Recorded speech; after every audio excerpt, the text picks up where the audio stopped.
रहमान कादरी ने टुकड़ा मांगा, टुकड़ा मांगा और फिर किसकी बारगाह पे पलेंगे? टुकड़ा मांगा, टुकड़े से क्या होता है? अबे भावड़े धोखे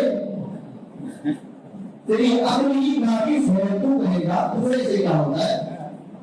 बोले टुकड़ा मांगा, हुजूर से टुकड़ा मांगा। मैंने कहा देखो कि परवरिश की बारगाह से हुई है। बोले किस बारगाह से? मैंने कहा आला हजरत की बारगाह से। बोला इमाम हजरत की बारगाह से? मैंने कहा हाँ। मुझे समझ में नहीं आता। मौलाना इमाम हजरत समझ में नहीं आते। मैंने कहा नहीं आएंगे।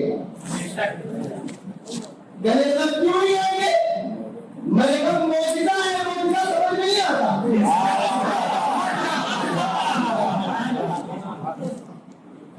मौजूदा समझ में नहीं आता और जो समझ में आ गया वो मौजूदा नहीं। आला हज़रत हुजूर का मौजूदा है, हमें समझने की कोशिश भी नहीं करता, समझने की कोशिश भी नहीं करता। टुकड़ा मांगा, मैंने कहा टुकड़ा मांगा। कहने लगे टुकड़े से क्या होता है? मैंने कहा बहुत कुछ होता है। कैसे होता है? तो मैंने कहा देख आला हज़रत फरमाते हैं जिसकी दो बूंद है कौसर और सरजमीन, पूरी सरजमीन कौसर। बोले आला हज़रत फरमाया, मैंने कहा आला हज़रत फरमाते अनफिया का शुरू सखा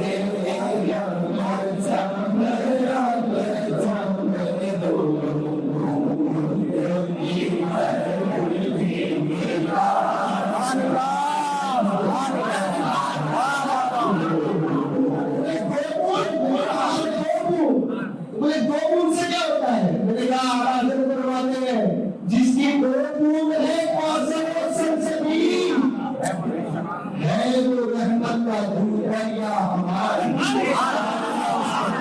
दो बूंद, मैंने कहा दो बूंद का कौसर और सरजमीन। मैंने कहा पढ़ाए?